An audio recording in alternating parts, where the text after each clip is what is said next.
Et coucou tout le monde, j'espère que vous allez tous bien. Donc aujourd'hui, je vais vous faire une vidéo sur les arcanes majeures. Comment est-ce que vous pouvez comprendre du moins les arcanes majeures du tarot de Marseille. Donc on va faire quelque chose de très simple et de très rapide, histoire que vous puissiez assimiler des données, en tout cas qui sont très simples, des clés utiles également pour comprendre le cycle des arcanes majeures. Je ne vais pas faire quelque chose de très très profond, je vais juste vous donner vraiment des choses clés qui vont vraiment vous permettre de mieux comprendre les arcanes majeures, de mieux comprendre le tarot. Voilà, donc j'ai pris mes arcanes majeures que j'utilise d'ailleurs très peu celle-ci, donc on va utiliser celle-là pour voir un petit peu euh, comment se déroulent les arcanes majeures. Vous allez voir, c'est très intéressant. Et puis je vais surtout me baser sur moi, mes connaissances, sur comment j'ai intégré les arcanes majeures, comment est-ce que moi je les ai vus, comment est-ce que j'ai perçu un petit peu tout ça. Donc voilà, on va. Et puis l'apprentissage aussi également, les connaissances que j'ai pu avoir autour de moi, de ce que j'ai pu assimiler. Donc je vais vous partager tout ça. Et donc on se retrouve tout de suite parce que je vais baisser la caméra. C'est plus intéressant pour vous de voir les cartes. Voilà, à tout de suite. Ok, donc c'est parti. Alors, bon, je vais pas vous raconter l'histoire du tarot de Marseille. Ça, vous pouvez trouver l'histoire sur Internet. On peut la trouver n'importe où. En plus, voilà, il y a des choses qui sont un petit peu. On est d'accord, on n'est pas d'accord. Donc, c'est vrai que c'est un peu problématique parce que bon, le tarot de Marseille ne vient pas de Marseille, bien évidemment. Bien plus loin que ça. Mais du coup, ça a été des combinaisons du coup de jeux de cartes à la base. Bon, on va pas y venir dessus parce que ça va être trop long. Alors, j'ai isolé le mat, tout simplement parce que le mat dans les arcanes majeures, il n'appartient absolument pas à la lignée des arcanes majeures. C'est un joker, c'est celui qui s'insère un petit peu où il veut. D'où le fait que ce mat, dans son cartouche, n'a pas de numéro, il ne porte aucun numéro. Donc on est vraiment sur une carte qui s'insère où elle veut. Et elle exprime cette carte tout simplement que là où elle va se placer, c'est ce qui va être derrière cette carte, ce que l'on quitte, et ce qu'il va y avoir devant, c'est vers là où on va. Parce que le mat, on va vers quelque chose que l'on ne connaît pas. Donc qu'est-ce que c'est? On a justement appris la réponse après cette carte. On va y venir. Alors, les arcanes majeures, donc elles vont de 1 à 21, 22 si on compte le mat, du battleur au monde. Ce sont des cycles de vie, et il y a plusieurs cycles de vie un petit peu partout. Alors, on va commencer par le battleur. Je vais même d'ailleurs toutes les installer, comme ça, moi j'aurais bien voulu que ça soit dans l'autre sens, mais bon, c'est pas grave, je vous les montrerai au fur et à mesure de toute façon. Hop, on va faire comme ça. Hop, on va aller jusqu'au choix. Chariot. Donc n'hésitez pas surtout à prendre des notes, si vous avez besoin de prendre des notes. Hop et hop. Alors, bon, clairement, j'aurais dû un peu. Bon, c'est pas grave. Le battleur. Donc, on va voir un petit peu, dans tout ce tableau, un petit peu l'histoire de vie déjà du premier cycle. Partons du premier cycle. Je vais vous le faire un petit peu comme un conte, où voilà, je vais essayer de l'adapter un petit peu comme je peux. Ça va surtout être, comment dire, spontané parce que je n'ai rien préparé. Donc voilà, je vais vous donner les choses assez spontanément. Alors, si on prend déjà le premier cycle de vie, donc le battleur, c'est moi. Moi, je viens de naître, voilà, je suis le petit enfant qui vient de naître. Et de cette papesse, en tout cas, je dois avoir un apprentissage de vie et une éducation, de par l'impératrice ma mère et mon père l'empereur. Arrive le stade où je suis ici avec le pape, dirigé dans une culture, dans une religion, dans un milieu spirituel qui m'a été donné ici par mes parents. Et ce qui m'a été donné ici par mes parents me donne ici la voie de pouvoir prendre un engagement dans ma vie. Donc là, nous sommes sur les premiers débuts, on est sur l'éducation des parents, nous avons le pape et les amoureux, donc on arrive à l'âge où là, je dirais qu'on est plus dans une forme un petit peu d'adolescence et on doit faire des choix nous concernant, des choix d'engagement. Donc dans ces choix d'engagement, ici avec le chariot, il va être question d'avoir une détermination, d'avoir une motivation à aller vers un but précis. La justice, ici, elle te dit, bon, ok, tu as atteint ici probablement ton objectif de base que tu t'étais donné dans ton engagement. Que fais-tu? La justice, elle vient là pour équilibrer les choses et donner du sens quelque part à ta vie. On arrive à l'ermite, qui l'ermite dit, bon, ok, j'ai besoin d'un temps de pause. Qu'est-ce que je dois faire? Comment est-ce que je peux orienter ici ma vie? Euh, Qu'est-ce que je vais pouvoir, par exemple, là, on n'est que dans l'adolescent encore, hein. Donc, c'est-à-dire qu'on est beaucoup dans ce qui va être, je prépare mon futur, entre guillemets, de jeune adulte, hein. Puisque là, la justice, elle vient vraiment te demander de te positionner dans tes propres choix, tes propres décisions. Certes, tu as eu l'éducation de tes parents, mais là, tu vas te diriger vers quelque chose qui te semble pour toi juste, mais juste par rapport à ton éducation. Donc l'ermite, je réfléchis, je suis dans la phase, hein, ici, on va dire préadolescence. Quand on arrive à la carte de la roue de fortune, on va parler ici du changement, donc du cap en tout cas de l'adolescence. De ce cap de l'adolescence, en tout cas, on va tenter ici de se maîtriser au niveau des impulsions, puisque là, on a la crise d'adolescence avec la roue de fortune et la force, qui indique que ce changement apporte beaucoup d'énergie, beaucoup de force, beaucoup d'agacement, d'énervement. On est dans le côté très juvénile avec le pendu, hein. Là, on est dans le côté... comment dire, je me cherche, voilà, je me cherche, je suis dans ma tête, il n'y a que moi qui compte, enfin voilà, on est un petit peu dans un état d'esprit un petit peu comme ça, et je ne vois pas les choses de la même façon que mes parents me l'ont présenté. Puis vient la transformation ici, hein, l'arcane sans nom, qui vient amener un événement qui va obliger ici à faire une transformation, et puis cet événement, en tout cas, est lié à Tempérance et le diable, donc à nos parts d'ombre et à notre part de lumière. Là, on voit qu'avec Tempérance, hein, c'est l'innocence de l'adolescent qui s'en va. Et le diable, on expérimente la sexualité. Vous voyez, on pourrait même, si on peut étendre un petit peu plus de l'adolescence à la jeune adulte, par exemple sur le premier cycle, on pourrait parler ici sur la carte des amoureux de sa propre orientation sexuelle, par exemple, hein, de faire un choix. En tout cas, c'est pas de faire un choix parce qu'on ne fait pas de choix par rapport à son orientation sexuelle, mais on peut être en recherche, hein, en recherche et en quête de son orientation sexuelle, par exemple, hein. On se découvre, voilà. En tout cas, on est dans la découverte. Donc là, on en revient au diable. Donc je viens ici expérimenter les choses interdites.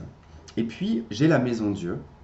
Et la maison Dieu, je découvre quelque chose sur moi. C'est-à-dire que tout ce qui m'a été donné, tout ce qui m'a été inculqué dans l'éducation, dans ma façon de me comporter, tout se détruit ici et je me révèle en étoile. C'est-à-dire que ça y est, je peux vivre ma propre vie, je suis libre et je fais ce que je veux. Ensuite, alors là, on rentre dans une période d'astres, d'accord? L'étoile, la lune, le soleil, le jugement. Bon, le jugement qui ne fait pas partie d'un astre, mais qui fait partie quand même du côté très spirituel et le monde. Là, c'est tout ce que vous allez placer. Donc l'étoile, ça y est, je suis libéré, je pose des projets, je veux me réaliser. Mais dans cette réalisation, j'ai peur. Dans cette réalisation, je ne sais pas où je vais. Il me manque des données. Je n'ai pas l'état émotionnel pour. Puis vient le soleil. Donc là, on est sur le principe féminin. Et puis on a le principe masculin. Là, je vais dans l'action. Je vois les choses beaucoup plus positives. Et le jugement, juste avant le monde, te fait un petit rappel avant de clôturer ce cycle. Et il te dit, as-tu bien fait ton cycle correctement? Ou dois-tu revenir sur certaines choses et peut-être faire un demi-tour dans tes arcanes majeures? Donc, est-ce que je fais un demi-tour sur une partie de mes arcanes majeures, voyez? Alors, excusez-moi, par moment, je vais être obligé de couper la vidéo parce que comme il y a du bruit et que je veux pas qu'il y ait des bruits gênants en fait sur la vidéo, même moi, ça me dérange. Donc, du coup, voilà, si je coupe par moment, c'est parce que il y a du bruit, j'attends que ça passe et je reviens dessus. Ne vous inquiétez pas. Donc là, on est vraiment sur le premier cycle. Je vous l'ai fait vraiment en flash éclair. Je ne suis pas rentré dans les détails, d'accord, parce que sinon c'est bien plus long. Puis donc on arrive au monde ici, donc j'ai achevé ici un cycle de vie et je reviens à mon battleur, à un nouveau départ. Et donc là on pourrait le traduire, deuxième cycle, enfin deuxième tome, hein, puisque les cycles c'est plutôt la roue de fortune. Donc deuxième chapitre, là on est dans le cadre professionnel, dans le cadre de sa vie, entre guillemets, que l'on met en place. Donc on est jeune adulte, on est capable de travailler, on est capable d'être indépendant. Donc là, le battleur, il va nous parler du travail, de l'apprentissage, des études aussi également, puisqu'on a la papesse, hein. C'est-à-dire que là, On va dans une voie où on apprend, on fait l'apprentissage de la vie quelque part, hein, mais plutôt de la vie ici, adulte, avec le travail et les responsabilités. La papesse, bon, elle nous parle de vos connaissances, de votre savoir qui s'enrichit au fil du temps. Puis on a l'impératrice, on a l'empereur, qui là, bon, on nous parlera plutôt de la notion de couple. Vous voyez, on fait sa première rencontre, on rencontre quelqu'un, voilà, on s'associe avec cette personne, et puis on officialise la relation. Et puis arrivé à ce stade des amoureux, on est au moment de sa vie où là on se pose des questions. Est-ce que cette personne est faite pour moi? Est-ce qu'il n'y aurait pas quelqu'un d'autre sur ma route? Suis-je bien dans cette situation? Il n'y aurait peut-être pas mieux ailleurs. Vous voyez, on est un petit peu sur l'herbe est plus verte chez le voisin, quoi. Donc c'est des questionnements ici. Est-ce que je suis vraiment avec la bonne personne et qu'est-ce que je fais?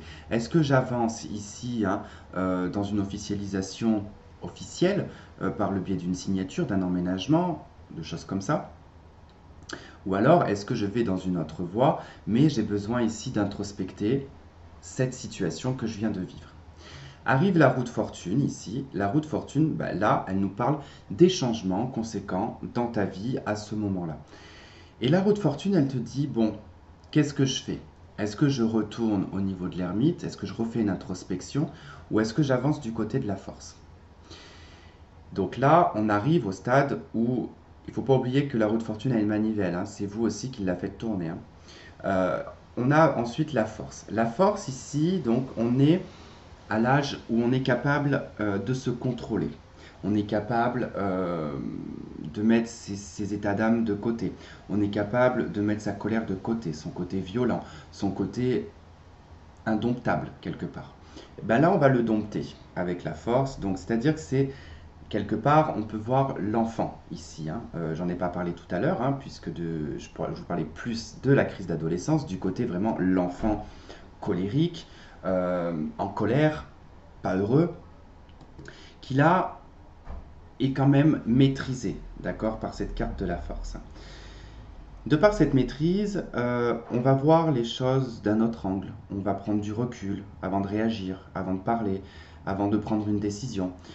Donc, on perçoit et on entend, on voit de façon différente parce qu'il y a la maturité qui est arrivée. Hein. On a eu l'ermite. L'ermite, c'est une période qui est assez longue où on prend quand même pas mal de maturité. Puis vient l'arcane sans nom, qui là, bah, encore une fois, hein, un cycle. On a plusieurs cycles de toute manière dans les arcanes majeures. On en a un ici, on en a un là. On a la fin du chapitre ici et nous avons bah, notre rescapé, hein, qui est le mat qu'on va mettre ici, qui est aussi un autre cycle. Mais elle est indépendante des autres cartes. Donc je vous disais que là, voilà, on arrive à l'arcane sans nom. Donc l'arcane sans nom, c'est aussi les aléas de la vie, hein.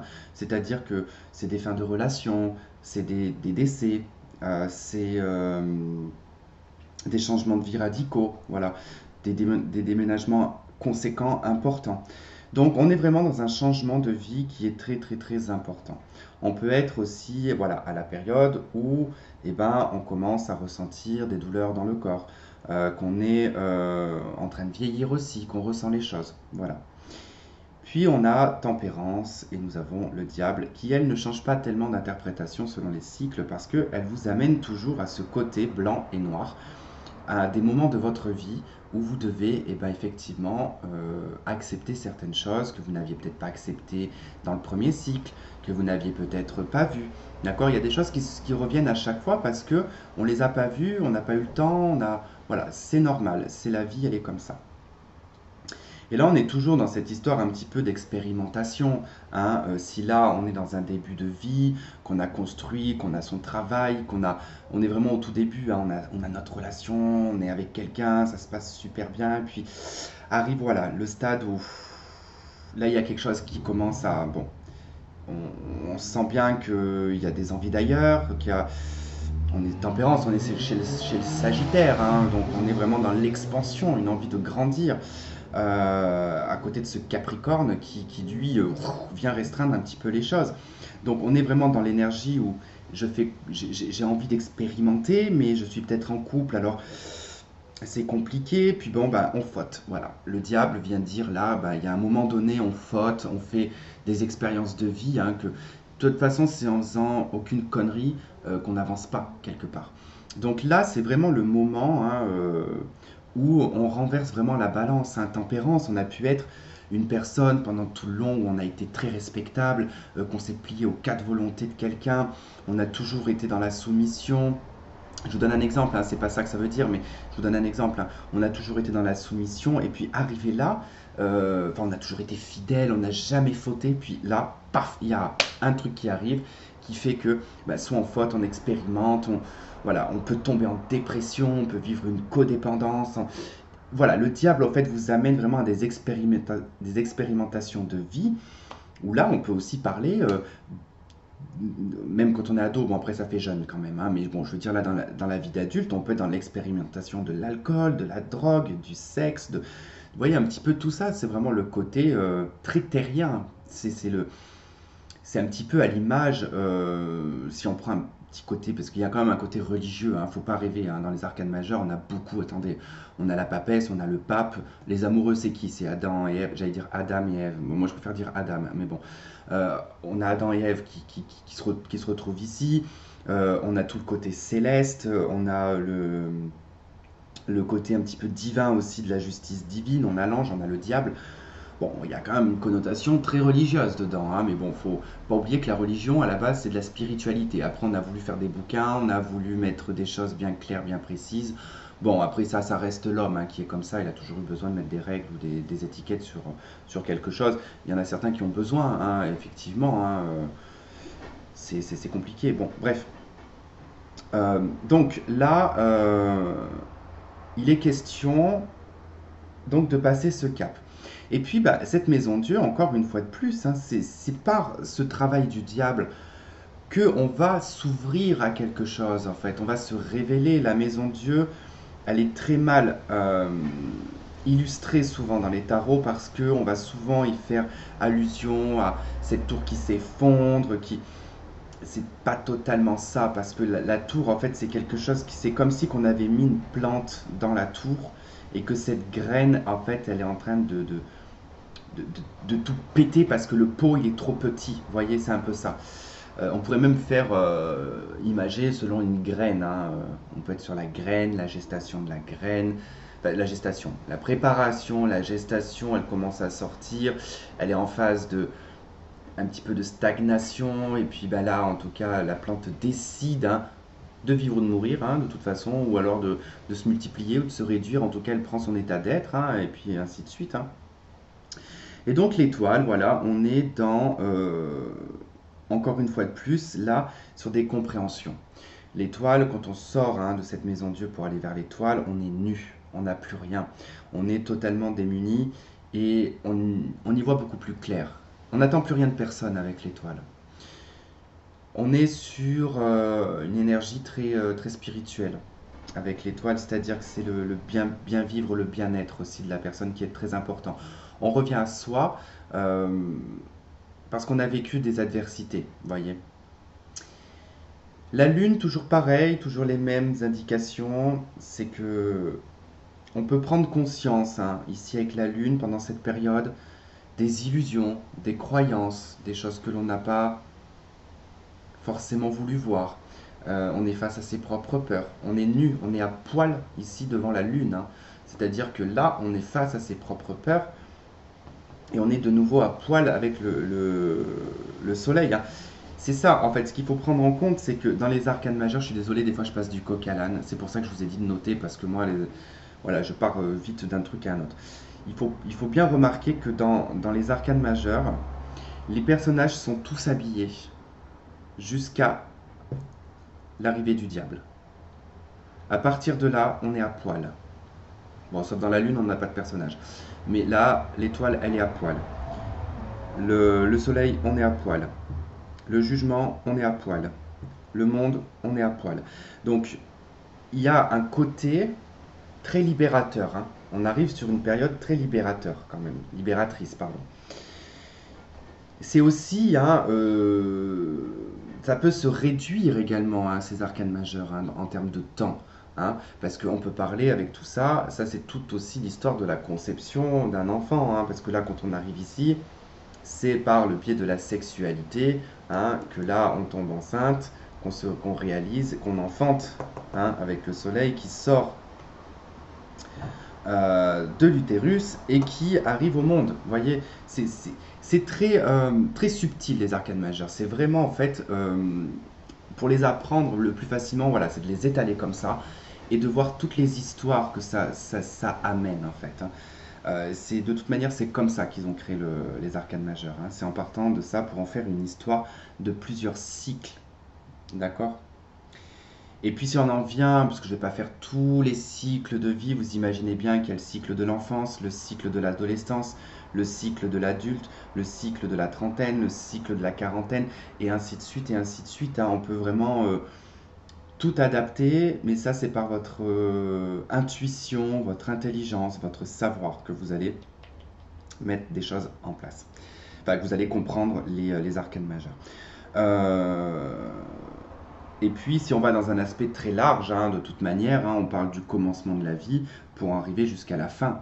Vous voyez? Parce qu'à proprement dit, comme je le dis assez souvent dans les arcanes tout court, hein, mineurs ou majeurs, moi, le décès, ce n'est pas l'arcane sans nom pour moi. Le décès, pour moi, dans les arcanes majeures, c'est la 5 de coupe combinée au 10 d'épée. Point barre. Ça, c'est le décès. C'est même la 10 d'épée toute seule, mais tout dépend avec quoi aller autour. Mais c'est plus celle-là qui représente une forme de décès, d'accident, de choses comme ça. L'arcane sans nom, elle est plus symbolique quelque part. Elle est plus, comment dire, spirituelle, hein. C'est vraiment, vous voyez, l'arcane sans nom, tempérance, hein, le diable, on se transforme, hein. On passe de l'ange au démon, ou inversement, vous voyez.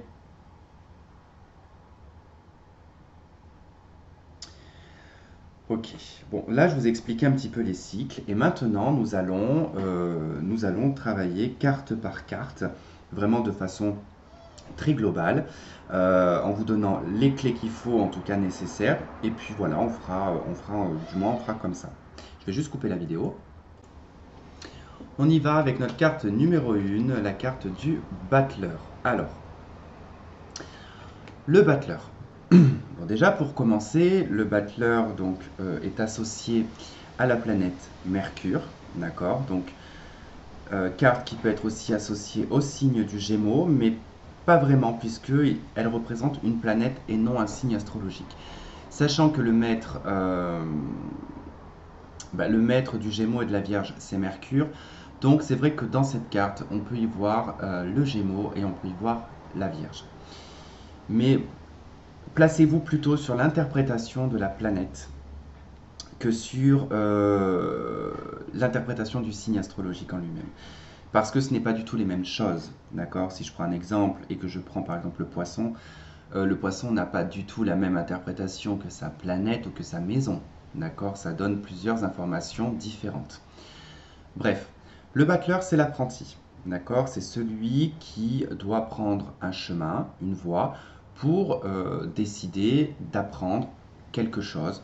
Alors, si on le prend sous forme d'un apprentissage, voilà, c'est au moment où on décide est-ce que je veux être esthéticienne, mécanicien, voilà, peu importe, en tout cas, on peut le mettre sous cette métaphore-là.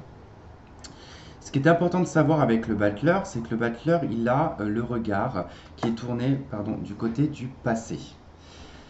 C'est un personnage qui a les pieds des deux côtés.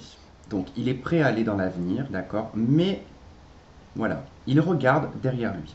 Si on prend dans le cycle d'une vie, c'est-à-dire que là, on est au moment de l'incarnation et on jette un dernier petit coup d'œil à l'endroit qu'on laisse, en tout cas pour venir s'incarner.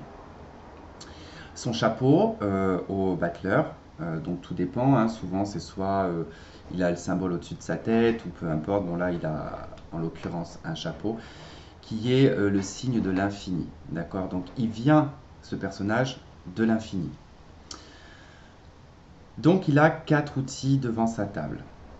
Donc qu'est-ce qu'il doit faire? Les outils représentent des parties de notre corps et représentent des états. Les deniers, ça va être tout ce qui va être relié au professionnel, au matériel, à l'ancrage, à la terre, à notre incarnation. Les coupes vont représenter notre état émotionnel, notre fonctionnement amoureux, affectif, notre comportement également au niveau familial. Comment est-ce qu'on va se comporter? Est-ce que je vais choisir plutôt une voie qui sera d'amour ou une voie qui sera pragmatique avec les deniers? Ensuite, nous avons les épées, hein, qui sera le mental, l'intellect, tout ce qui va être un peu relié à Mercure quand même, la vivacité d'esprit. Ça peut être un métier lié à la communication. Voilà. Les bâtons, ça va être tout ce qui va être l'action, ça va être est-ce que je choisis une vie d'aventureux, voilà. Ça peut être vraiment plein de choses comme ça. Donc vraiment, vous l'adaptez. Le battleur est aussi appelé le magicien parce que le battleur, dans son boulot de base, c'est un personnage qui se déplace avec sa petite chariote et qui a pour but quand même de vendre des objets. Et ces objets-là sont peut-être pas de très très bonne qualité, mais monsieur le battleur doit vivre et doit manger. Donc il fait tout son possible pour créer une espèce de spectacle, un espèce de spectacle autour de sa vente. Vous pouvez l'associer par exemple à quelqu'un que vous pouvez voir dans un marché qui vend par exemple ses couteaux ou vous savez là un petit peu les trucs avec cet épluchoir, là vous pouvez faire ça, ça, ça, puis vous pouvez tailler vos carottes de telle façon, enfin faire des spirales. Donc voilà, c'est un petit peu ça. On sait très bien que c'est de la trappe Nigo, hein, son truc, hein, on peut le trouver sur Wish à 0,50 centimes. Mais non, on tombe dans le panneau parce qu'on trouve le gars qui vend son truc super génial et que du coup, bah, ça nous fait plaisir d'acheter. Donc voilà, c'est un petit peu ça. Le battleur, c'est créer de l'illusion pour pouvoir, pour qu'il puisse vendre lui, hein, mais dans les domaines généraux de votre vie, voilà, ça va se traduire de façon différente. Ça va être de se vendre pour un travail. Ça va être, par exemple, vous allez vendre une voiture, vous n'allez pas dire en vendant cette voiture, voilà, donc j'ai eu cette voiture-là, j'ai eu tel et tel problème, donc quand on fait ça, ça marche pas, là il y a une rayure, là j'ai déchiré le siège, là le pommeau de vitesse il bouge un petit peu, on va pas, le gars il va vous regarder en disant oula mais t'es en train de me vendre quoi là, t'es pas du tout dans le bon truc quoi. Donc on va plutôt faire, voilà, bon bah cette voiture je l'ai eue, elle a toujours bien fonctionné, elle consomme pas, on en rajoute, voilà, c'est ça le battleur. Donc voilà en tout cas pour cette histoire du battleur, hein. Il y a encore plein d'autres choses avec le battleur, mais après c'est toutes des associations de couleurs et de choses voilà, qu'il faut associer. Mais là je n'ai pas les arcanes majeures traditionnelles, donc voilà. La papesse. La papesse, carte numéro 2. Alors la papesse, elle représente la Lune. J'allais dire la planète, la Lune, mais c'est pas une planète, la Lune, hein, c'est un astre, c'est un satellite. Donc elle représente la Lune. Donc avec la Lune, et ben, effectivement, on peut y voir le signe du cancer. En tout cas, les énergies du cancer, mais pas le cancer, hein, comme je le répète, hein, comme j'ai fait avec le battleur. La papesse, c'est les études, c'est le savoir, c'est les connaissances, c'est la chasteté, c'est la pudeur, c'est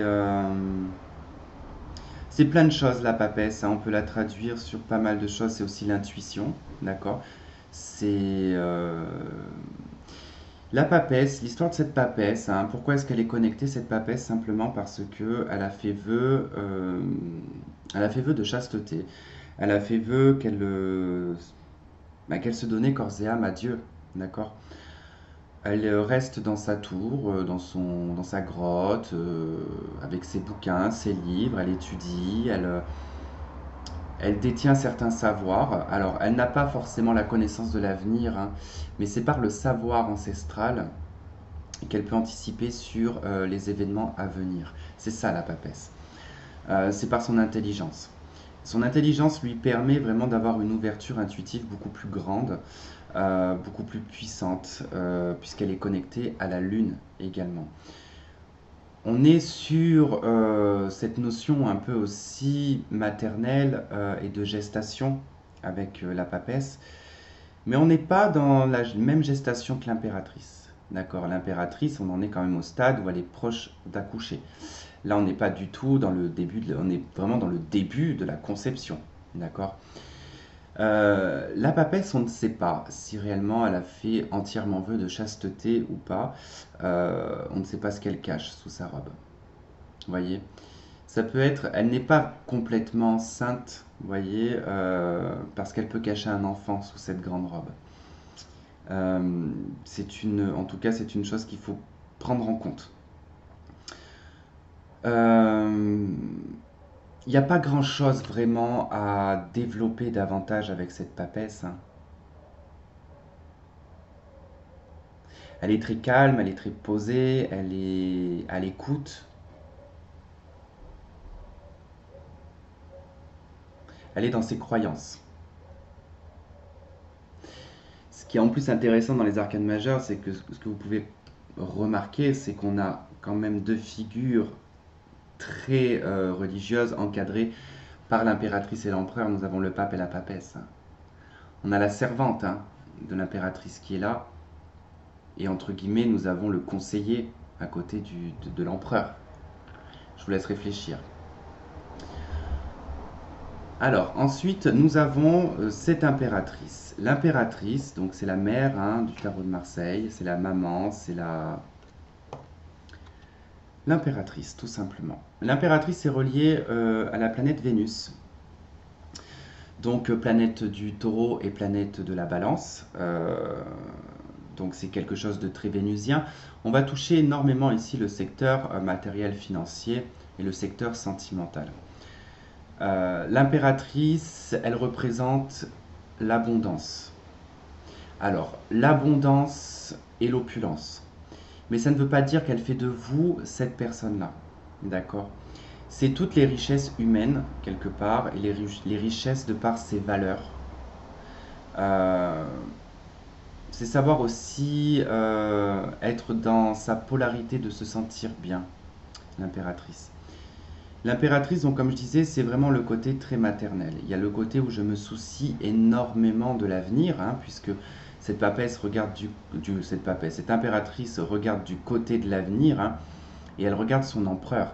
Elle ne cherche pas forcément l'aval de son empereur. Elle n'en a pas besoin de son empereur. Alors, elle en a besoin, mais elle n'en est pas en codépendance, hein, d'accord? Elle a aussi ses décisions à prendre, elle a sa position et elle a son pouvoir. Elle a également sa servante ici qui est à côté, qui est la papesse, hein, la grande prêtresse, qui est là aussi pour lui communiquer les bons messages, pour la guider sur son chemin. L'impératrice, elle nous parle également de tout ce que vous préparez comme projet, tout ce que vous allez mettre en place, tout ce que vous avez envie, hein, c'est la vie de famille, c'est la vie professionnelle, c'est la vie active, enfin c'est pareil, la vie active, la vie professionnelle, c'est la vie privée, c'est un petit peu tout ça. Voilà, il y a vraiment ce côté de besoin de créer, ce besoin de manifester, il y a un besoin de création, voilà, tout simplement. Puis on a son mari en face qui est l'empereur, hein, l'empereur qui lui est relié au signe du bélier, parce que là on arrive maintenant dans les signes astrologiques jusqu'à l'ermite, hein. Ça sera des signes astrologiques. Donc là, on est dans le signe du bélier. Donc là, on rentre dans le cadre de l'astrologie, donc du cycle astrologique. Donc là, ça y est, on est au printemps, on est à la période où les choses s'éveillent. Et puis, cet empereur, bah, vous savez, il regarde du côté du passé un petit peu pour regarder l'hiver dernier, quoi, entre guillemets. Il rentre dans le printemps, mais il regarde, voilà, l'hiver dernier, qu'est-ce qu'il y a pu y avoir, comment ça a pu se passer l'année dernière, il y a 10 ans en arrière, peu importe, hein. Il fait un bilan de ses acquis et de son expérience, tout simplement. Il regarde son impératrice aussi. C'est-à-dire qu'il regarde ce qu'il a avec cette femme, avec ses projets, parce que ça peut représenter ses propres projets, et de décider, ça y est, je regarde mon projet une dernière fois, parce qu'il va regarder qui? L'impératrice, la papesse et le battleur. Donc il regarde tout ce qu'il a mis en place par rapport à ses projets, et maintenant il est temps de les mettre dans la matière. Et avant de les mettre dans la matière, bon, il y a le pape, hein, qui c'est un petit peu le moment où on attend l'aval et je dirais le bon conseil, hein, puisque le conseiller c'est le pape, hein, on attend le bon conseil, en tout cas d'une bonne personne qui va finalement permettre ici de faire un choix pour vous amener sur une direction. Cet empereur peut faire preuve d'autorité, c'est un leadership, hein, c'est un patron, c'est un père, c'est un patriarche. Tout comme on a la matriarche qui est juste à côté. C'est vrai que j'ai pas mentionné vraiment très longtemps le côté de la maman parce que tout le monde le sait que ça représente la mère et que ça représente le père. Je vous fais pas en tout cas une découverte. Donc cet empereur n'est pas totalement, vous voyez, on a cette impératrice qui est assise, elle attend. Là, on a cet empereur qui est quand même à demi assis, pas tout à fait assis, pas tout à fait debout. Donc voilà, il est quand même prêt à y aller, il est prêt à avancer. Bon, je vais m'arrêter là parce que sinon j'en parlerai pendant encore des heures, cet empereur, mais là, ça va faire une vidéo qui va durer je ne sais combien de temps. Et je suis même pas sûr de réussir à la faire en une fois en plus. Alors ensuite, on arrive avec le taureau. Le taureau qui est le pape, j'arriverai pas à l'attraper. Le pape, voilà, donc il représente le signe du taureau. Donc là, on est un petit peu dans des énergies vénusiennes aussi. Le taureau qui représente la terre, qui représente la croyance aussi, en tout cas la stabilité. C'est un signe fixe, le besoin de mettre des choses en place. C'est l'alimentation, c'est les habitudes aussi. Et le pape, donc là, alors, c'est une aide, c'est un conseiller, c'est un médiateur, c'est un psychologue, c'est un médecin, c'est une personne qui vous veut une aide, d'accord? Ça peut être vous, ce pape, qui pouvait être, alors si c'est en cas, c'est vous que ça représente, on peut nous parler effectivement d'avoir une forme de bienveillance envers les autres, on est un bon samaritain.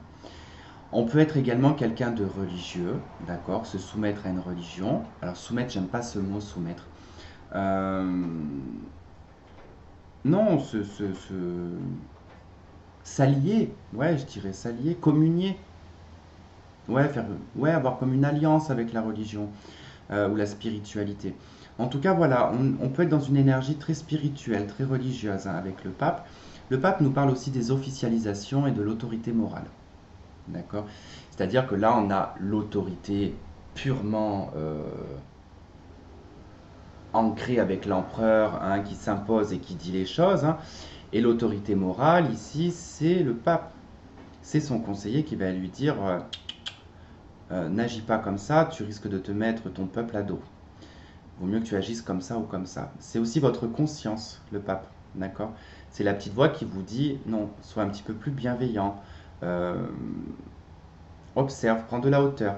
Le pape, il est face à deux petits personnages tout petits. Pourtant, ils sont pas éloignés, ils sont à côté. On pourrait presque croire que le pape, il fait 8 mètres de haut, ou alors il est face à des Lilliputiens, quoi. Donc, il y a vraiment ce côté d'auteur, d'accord? Il y a ce côté divin d'aller chercher plus dans un côté de bienveillance, des réponses à une problématique, peu importe. En tout cas, c'est quelqu'un qui est au-dessus de vous quand même. C'est vous qui êtes au-dessus sur le plan spirituel. On arrive à la carte des amoureux. Je vais finir par les esquinter, ces cartes. On a le Gémeaux avec cette carte des amoureux, donc représente donc le signe du Gémeaux. Le signe du Gémeaux représente la communication, la rapidité, les petits déplacements. On va pas développer non plus tout. Cette carte des amoureux, elle nous parle de positionnement, de choix, d'indécision, mais tout ça en fait partie. C'est-à-dire qu'à partir du moment qu'on est face à une situation et que cette situation nécessite de faire un choix, on hésite. Parce que là, on ne parle pas de choix, on ne vous dit pas, écoute, moi je sais pas, t'as le choix, vas-y choisis, je t'offre 2 montres. Tiens, t'as la montre que j'ai achetée en grande surface, là où tu mets 2 euros, tu tournes le truc, la boule elle tombe. Et là, on a une montre de luxe. Tu choisis quoi? Vous allez choisir quoi? Bien évidemment, la montre de luxe. Donc là, c'est pas des choix, on va dire, comme ça. C'est-à-dire que ça peut être des choses très similaires. Où il y a des choses, on peut y perdre. Vous voyez, c'est des choix difficiles, des décisions difficiles où on va perdre quelque chose. Notamment cette carte, elle indique que cet homme perd l'amour. D'accord? C'est ça, la carte des amoureux, de toute manière, c'est ce qu'elle représente là, mais c'est juste pour expliquer. Ça ne veut pas dire que quand vous la tirez, que vous êtes squeezé au niveau de l'amour, même si ça s'appelle l'amoureux. Elle est très facile à interpréter, cette carte. Il suffit juste de la regarder. Vous voyez? On a cet homme qui regarde une femme. Vous voyez, cet homme, en fait, il est en train de regarder la montre de luxe. Et le Cupidon lui montre la montre qui sort du truc qu'on tourne là. Vous voyez? C'est un peu ça. Donc c'est pour ça que je vous dis que je donne un petit peu cet exemple, hein. C'est que, effectivement, là, c'est gros comme choix, j'ai envie de dire, hein, parce que là, on a quelqu'un qui choisit une femme parce que c'est pas par sentiment, c'est par matériel. Vous voyez, c'est pour arrangement. Les arcades majeures ont été faites il y a très très longtemps, et ça, c'était très courant, cette histoire. C'est-à-dire qu'on se mettait avec quelqu'un pour des histoires d'argent, de terrain, de biens immobiliers, de noms de famille aussi. Vous voyez? Et on avait souvent quelqu'un qu'on aimait, pour qui on avait eu un coup de foudre et un coup de cœur, mais on ne pouvait pas, on était obligé de sacrifier cette personne pour les besoins. Vous voyez, on n'est plus dans ces années-là, d'accord? Donc elle change totalement d'interprétation, cette carte, hein. Mais c'est pour ça que je vous dis qu'à l'heure d'aujourd'hui, les choses se ressemblent, du coup. Parce qu'on n'est plus du tout dedans, là. Donc, à l'heure d'aujourd'hui, cette carte, elle est plus dans le fait qu'on a un choix à faire avec des choses qui sont similaires et qu'on peut y perdre. J'aime bien donner l'exemple, souvent dans mes tirages, de vous êtes 61, il faut faire 3 équipes de 20. Bon, on dit, bon, la dernière personne, elle choisira son camp. L'équipe bleue, l'équipe jaune, l'équipe verte. Et là, cette personne, elle se rend compte qu'elle a un super pote dans l'équipe 1. Quelqu'un avec qui elle rigole super bien dans l'équipe 2. Quelqu'un avec qui elle est beaucoup plus dans des communications, par exemple, moi, je sais pas, de vie privée. Et puis, voilà, on est là, on ne sait pas quelle équipe choisir parce que il y a ces trois choses qui se trouvent dans trois trucs différents et c'est vous qui devez choisir en plus. Donc il peut y avoir une forme de culpabilité dans le choix qu'on peut faire, vous voyez. Ça se développe vraiment sur plein de domaines, mais voilà, j'essaie de vous donner des exemples pour qu'elles soient plus faciles à interpréter. C'est vrai que dans un côté très spirituel, après cette carte, elle peut nous parler de relations karmiques, hein, mais je mesure, hein, les choses, hein, parce que c'est plus dans des combinaisons de cartes qu'on va le voir que dans une carte toute seule, hein.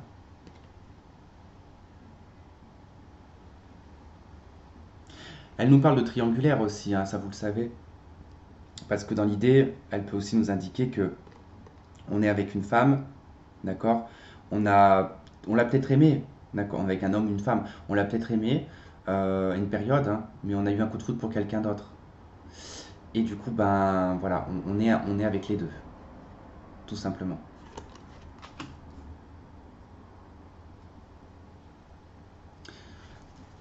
Ensuite, nous avons le chariot qui représente le signe du cancer.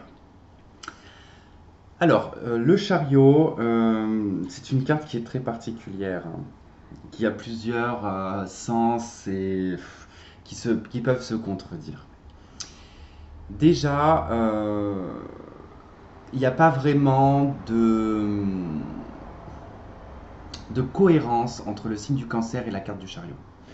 Simplement parce que le cancer, qui est un signe très imaginaire, très émotif, très, comment dire, très voyageur dans sa tête, hein. Le cancer, moi, c'est un signe que j'aime beaucoup parce que je trouve qu'ils ont une façon de relativiser de par leur imagination, en fait.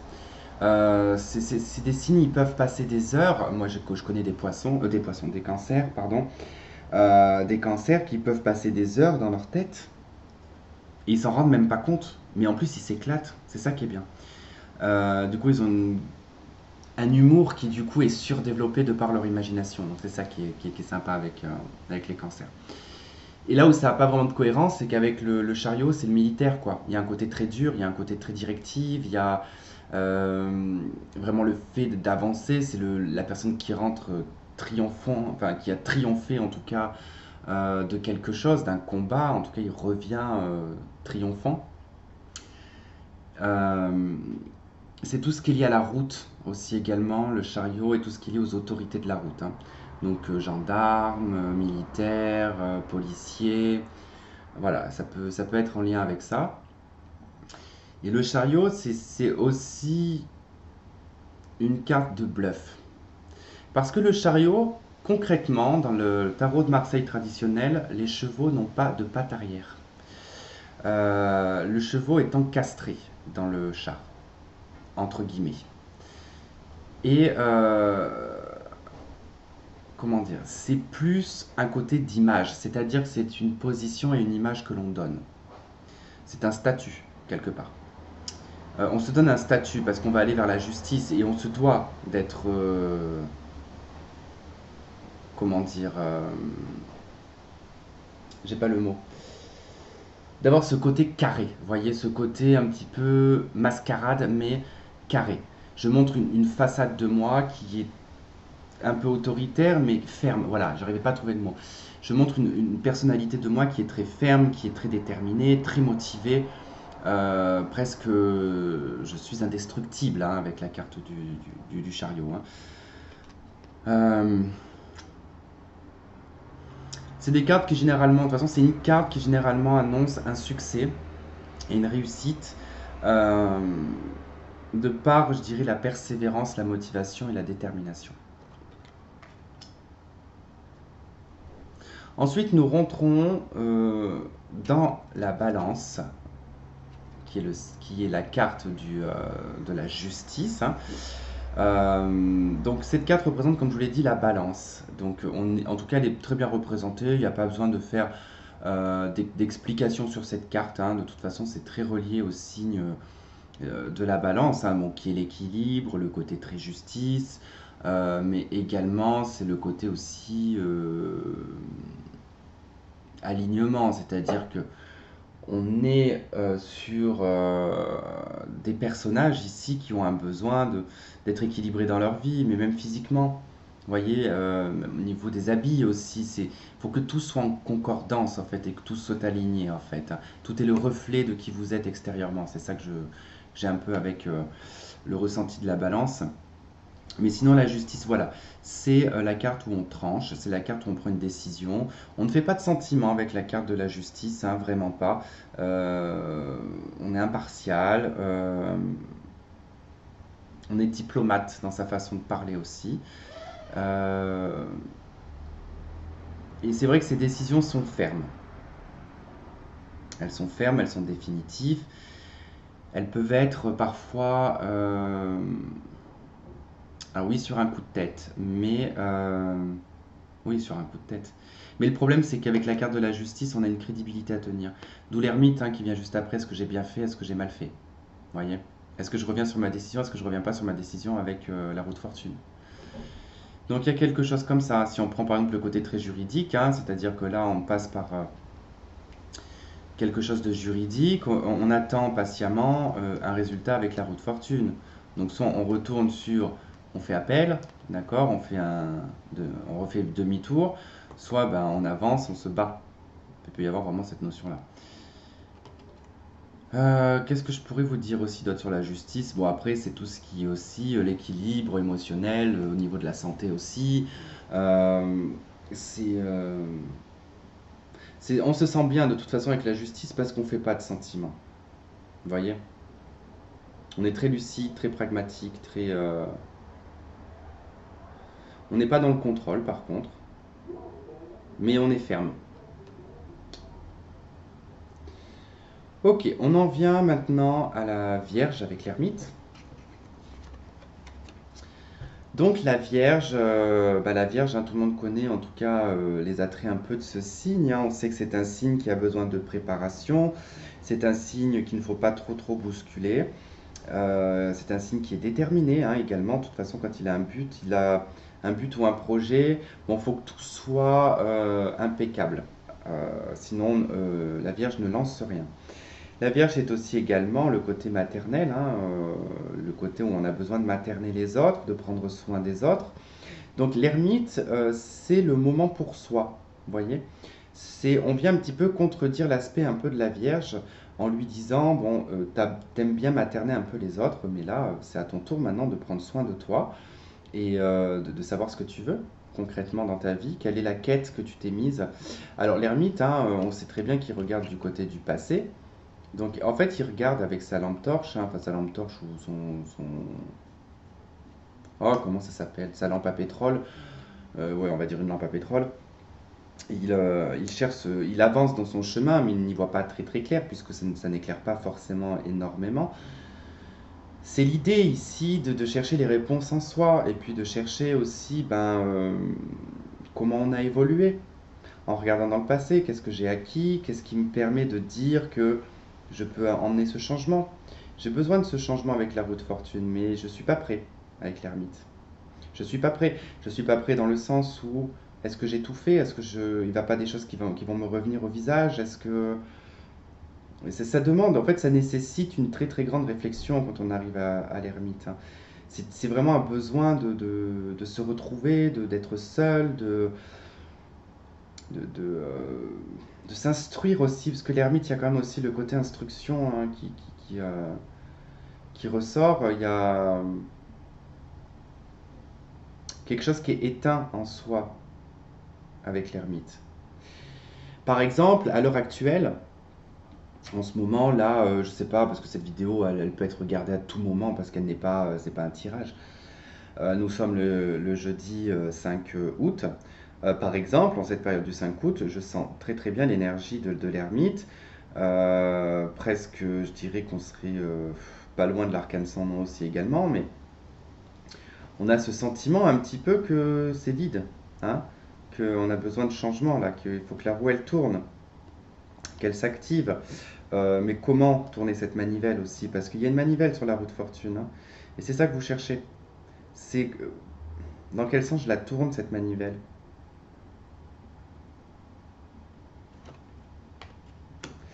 Donc quête, réflexion, ouais. Il y a un côté très sage, hein, également avec l'ermite. Roue de fortune. Donc on arrive au cycle, premier cycle. Euh, la roue de fortune représente une planète et elle représente Jupiter. Donc la planète qui est le maître du Sagittaire. Elle est très très bien, je trouve, associée à cette roue de fortune, Jupiter. Parce que Jupiter, voilà, c'est le changement, c'est la chance, c'est les opportunités. Alors c'est vrai que Jupiter, elle peut pousser un peu le bouchon des fois, hein. Ça peut être... Moi, Jupiter, elle me fait penser à un léprechaun. Pourquoi? Parce que les léprechauns, ils peuvent donner de la chance et quand ils en donnent un petit peu trop, eh ben, s'en vient une malchance, justement, pour rééquilibrer les choses. Et c'est ça, Jupiter. C'est-à-dire qu'elle peut accentuer des côtés négatifs comme elle peut accentuer des côtés positifs. La roue de fortune, donc elle nous parle de ce cycle que l'univers vous met en fait à ce moment-là, un événement où vous le ressentez, qu'il y a du changement dans l'air, il y a quelque chose qui est en train de changer. Mais vous avez votre part du travail à faire avec la roue de fortune. Comme je vous le disais, il y a une manivelle. D'accord. C'est à vous d'en faire ce que vous souhaitez de cette manivelle. Vous ne la tournez pas, c'est pas grave. Vous restez dans l'énergie, au cœur, hein, de cette roue de fortune. Et puis, vous ressentez le changement, mais il n'y a pas de changement. Vous décidez de tourner cette roue du côté de l'ermite. Je n'ai pas assez réfléchi, je n'ai pas assez élaboré un plan, j'y retourne. Et puis il y a, bon, bah c'est bon, je peux acter ici un changement et aller de l'avant. Et j'y vais avec plein de courage et plein de force, qui emmène à la force. C'est pas une carte qui indique des changements positifs ou négatifs, elle indique juste un changement, tout simplement, un cycle qui prend fin. Puisqu'après, on retourne ici à la roue de fortune, on est au chiffre 10, on revient au battleur, pardon. Donc on revient à ce commencement, à cette incarnation. Puis après, on a donc la force, qui elle sera une papesse de force, hein, c'est ce qu'on appelle ensuite, puisqu'après il faut faire les combinaisons. Donc bon, là on est sur cette roue de fortune, il n'y a pas 36 000 interprétations à donner, elle nous parle des saisons, hein, elle nous parle des changements, des retours de bâton. Vous voyez, dans un tirage, elle peut parler de conséquences, hein, la roue de fortune, hein. Ça veut dire que on a fait du mal, on va se prendre un truc à la gueule, quoi. Alors ensuite, on arrive du coup, hein, avec cette cassure ici, hein, des signes astrologiques par Jupiter, on arrive à la force avec le lion, parce que là on retourne maintenant dans les signes astrologiques, mais on va y retourner uniquement pour le lion, parce qu'après il y aura encore une planète. Donc le lion est très bien représenté par rapport à cette carte, même dans l'énergie, hein, c'est-à-dire que quand on prend, si on veut prendre par exemple les attraits physiques d'une personne et qu'on a la carte de la force qui ressort, c'est énormément les attraits du lion, hein, c'est-à-dire un personnage qui se montre, qui aime être élégant, qui aime être vu, être mis sur un piédestal, voilà, qui soit alimenté par la lumière, mais par la lumière des autres, hein, vous voyez, il a besoin de se nourrir de la lumière des autres pour pouvoir la reprojeter ensuite, vous voyez, pour qu'il soit vu, qu'il soit encore plus lumineux. C'est pas un vampire, hein, je suis pas en train de dire ça. C'est quelqu'un qui peut accroître la lumière en lui. La force, donc, comme je vous disais tout à l'heure, c'est une carte qui maîtrise votre part animale. Alors, elle peut avoir des aspects positifs, négatifs, neutres, peu importe. C'est que, on le sait, on a cette part de colère en nous, nous avons cette part d'ombre, d'accord, qui est là, mais qui est devenue bien plus petite, d'accord, qui est devenue bien plus petite, hein. C'est-à-dire que c'est votre compagnon, hein, qui logiquement est là, hein, et qui a grandi, vous voyez. Ça, je vous dis, on n'en a pas parlé, hein, de la carte du mat, mais on le fera à la fin, hein. Parce voilà, elle est particulière. Oula, Mata, ça a failli valdinguer. Donc, la carte de la force, donc c'est cette maîtrise et ce contrôle, hein, qu'on a sur son enfant intérieur, sur sa part, on va dire, d'impulsivité, sa part incontrôlable. On est dans le deuxième cycle avec cette papesse de force, hein, puisque 11, on revient au chiffre 2. Donc, on est sur le deuxième cycle de la papesse, mais qui est beaucoup plus maîtrisé. D'accord. On est moins dans la soumission. C'est plutôt l'inverse, là, hein. D'accord. Donc avec cette carte de la force, hein, elle nous parle de la colère, qu'on peut être dans des moments très énervés, on peut être dans le surcontrôle et dans l'incontrôle total.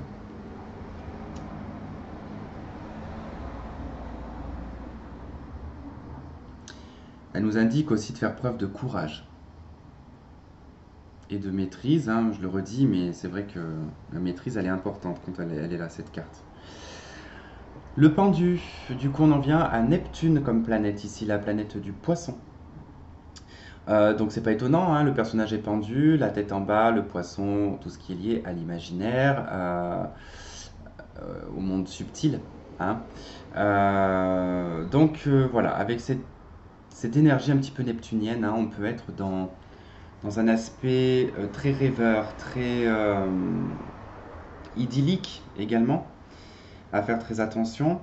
Et le pendu indique un moment de pause, de recul. Alors, elle peut être imposée par la vie comme elle peut être imposée par vous-même, tout simplement, hein. Vous vous mettez un petit frein, ou la vie vous met un frein.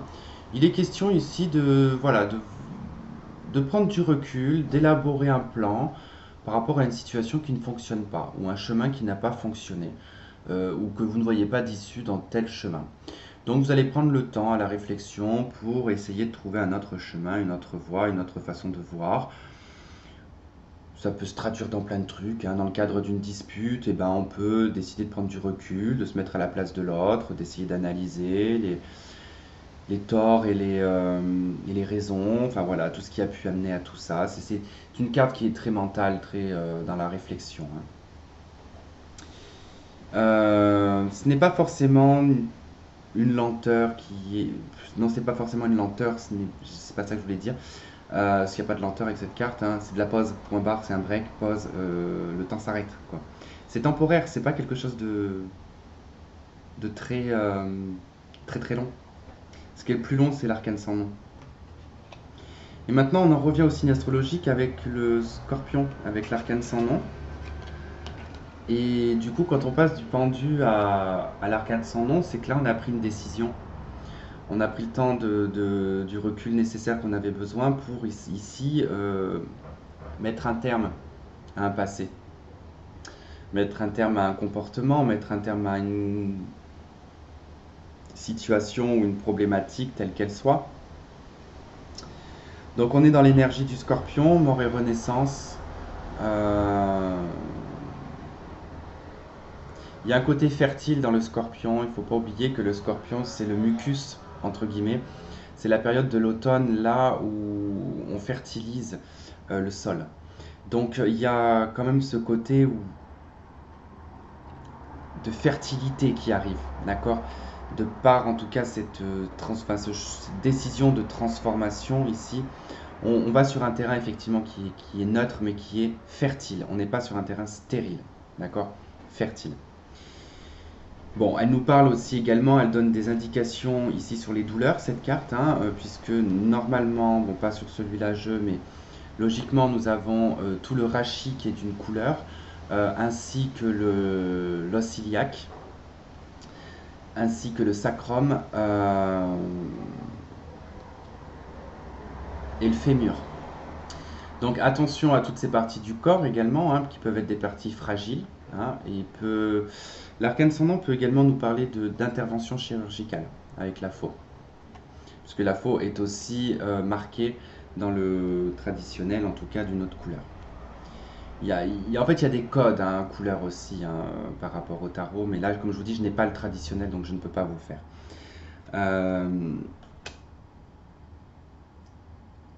Nous avons... Est-ce que j'ai fini avec l'arcane sans nom, moi? Donc oui, donc pour cette mort, elle est spirituelle, hein, c'est mourir et renaître à soi, quelque part. Mais vous la connaissez très très bien cette carte, puisque je sais que c'est une carte qui est très souvent expliquée sur YouTube, de par sa peur qu'on peut avoir quand on a cette carte. Ok, allez, on va passer à la suite. Je vais juste faire une pause, on est à 39 minutes. Hein. Ok, on continue. Donc du coup, tempérance. Tempérance, donc elle représente le signe du Sagittaire. Hein. Donc le Sagittaire, c'est les voyages, longue distance, c'est l'expansion, c'est la chance aussi. Hein. En tout cas, voilà, c'est très associé au signe du Sagittaire, mais Tempérance, voilà, elle va nous parler. Déjà, comme je vous disais tout à l'heure, c'est vraiment l'ange, hein, c'est le côté très angélique hein, du tarot de Marseille. Hein. Donc on est sur un côté qui est très doux, sur les communications. Alors elle, on peut la voir par exemple comme une médiatrice. C'est-à-dire qu'elle peut ressortir dans des conflits comme une personne qui intervient, qui peut être un conseiller conjugal par exemple. Hein. Ça peut être des choses comme ça. Alors Tempérance, elle nous parle d'une période de guérison, elle nous parle d'une période de connexion également avec le ciel. Hein. On est dans sa phase très spirituelle, on est très tolérant,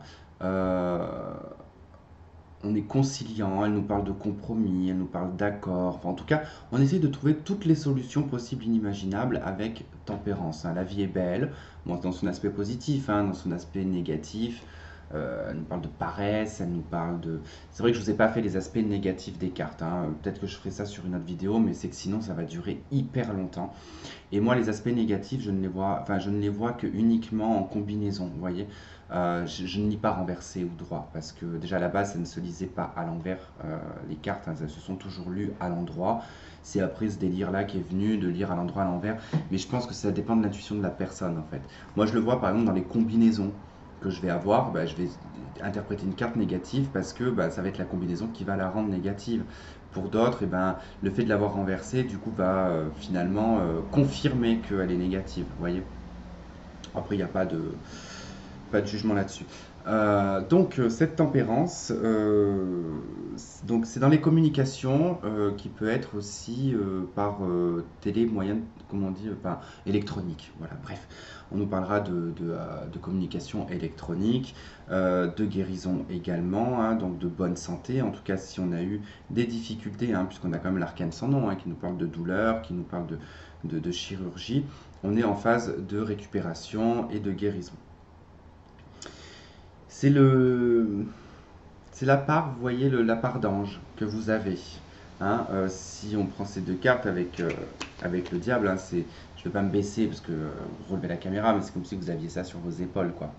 Vous connaissez les dessins animés où on a un petit diablotin et on a un petit ange. C'est un peu ça en fait. Hein. Elle regarde du côté du passé, hein, tempérance, hein, de toute manière, donc elle est vraiment sur sur qui elle est, quoi, dans son côté bienveillant. Et puis là, ben, après, on se retrouve face au diable, hein, qui, lui, est centré, hein. Il n'est pas ni du côté de l'avenir, il est dans le présent, lui, hein. C'est vraiment une carte de présent. Et bref, on va y venir, hein. Et donc du coup, bon, bah, cette tempérance, hein, donc vous pouvez la relier vraiment à tout ce qui est communication, à tout ce qui est réconciliation, les accords, les compromis, euh, les entretiens d'embauche également, hein, peuvent être reliés. Vous avez, moi je sais pas, le battleur et tempérance, elle peut nous parler d'un entretien d'embauche, par exemple. Du moins, on négocie, quoi. On peut parler de négociation aussi avec tempérance. Donc, le diable. Le diable représente le Capricorne dans l'astrologie. Donc le Capricorne, hein, qui est quand même un signe qui est très travailleur, qui est qui est à la fois directive aussi, hein. Il y a un côté très directif avec le Capricorne. C'est une bête à cornes. Donc du coup, c'est quand même voilà le fait qu'il peut foncer, hein, assez, mais réfléchi, hein, parce que c'est un signe de terre, hein. C'est pas comme le Bélier où c'est totalement irréfléchi. Là, et encore que, moi je suis Bélier et je ne pense pas agir de façon irréfléchie, mais je réfléchis vite. Le diable, du coup, c'est votre expérience dans la vie, c'est tout ce qui est interdit. C'est les 7 péchés capitaux. C'est les plaisirs de l'homme, de l'être humain, hein, mais dans toute sa splendeur, quoi, hein. C'est-à-dire que l'homme, entre guillemets, si on prend le côté égotique, que le côté de l'ego, d'accord, parce que c'est ce qu'elle va représenter, le diable, hein, elle va représenter l'ego. Là, on a le côté angélique, on a le côté égotique, hein. Et on ne peut pas vivre l'un sans l'autre, c'est impossible, hein. Ça vous le savez. Donc là, ce diable, eh ben, c'est tout ce que l'homme, entre guillemets, désire, quoi. C'est-à-dire que depuis la nuit des temps, il y a ce côté de domination, de soumission.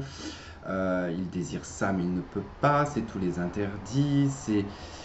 On peut le retrouver un peu partout, ce diable, hein. C'est-à-dire que on peut le voir dans les adultères. On peut le voir dans les soumissions également, quand on est soumis à son mari, par exemple, ou à sa femme. Euh, on peut voir un pervers narcissique, on peut avoir quelqu'un de violent aussi avec cette carte. On peut être soumis à des substances, des substances qui rendent accro. On peut être obsessionnel. Après, il y a des combinaisons qui peuvent indiquer autre chose, mais bon, par exemple, si je l'associe avec la Lune, on peut parler de maladie mentale, par exemple, hein. On peut parler d'être de bipolarité, plutôt de schizophrénie même, parce que ça serait, la bipolarité, ça serait plus la combinaison de l'amoureux avec la Lune, vous voyez. Euh, on est plus là sur de la schizo, mais bon, on va pas faire trop sur la santé. J'aime pas en plus faire moi sur la santé. Le diable, c'est votre comportement aussi. C'est-à-dire que dans le tarot traditionnel, le diable, il a un visage sur le corps, hein. C'est-à-dire que il a des yeux à la place des seins. Enfin, il y a une bouche, je sais plus, je crois au niveau du nombril. Enfin bon, bref, il y a un côté très ridicule et il est sur un tabouret. C'est-à-dire que si on prend tempérance, par exemple, dans une relation, je vais prendre la relation de couple, hein, mais vous pouvez la mettre dans toutes les situations, même professionnelles, mais je vais donner un exemple, hein, dans une relation de couple. Vous êtes ce personnage, hein, vous êtes cette tempérance, hein, à dire à votre, par exemple, à votre conjoint, oui, bon, bah moi j'en ai marre, tu fais rien à la maison, c'est toujours moi qui fais, si tu continues comme ça va mal finir, quoi. Tu sais très bien que je partirai, ou ne t'étonne pas si quelqu'un d'autre arrive dans ma vie, tu l'auras cherché. Et puis c'est une fois, deux fois, trois fois. On est conciliante, on est gentil, on tempère. Et puis là, ben, on décide effectivement de changer de comportement. Je sais pas, vous montez debout sur la table. Voilà. Et vous montez debout sur la table et là vous dites à votre conjoint, tu me prends vraiment pour ta quiche, quoi. Donc là c'est décidé, t'as gagné, je m'en vais. C'est-à-dire que l'acte ridicule en lui-même, ben, va créer une forme d'impact. La personne va se dire, oula, son comportement a totalement changé, elle bluffe pas là. Elle n'est pas en train de bluffer, elle n'est pas... Donc ça a un impact, voilà. C'est ça aussi la carte du diable, elle n'a pas que ses côtés négatifs, hein. Le diable, c'est aussi donc la sexualité, c'est d'avoir une sexualité très développée, des besoins aussi, hein, très importants. Ça peut indiquer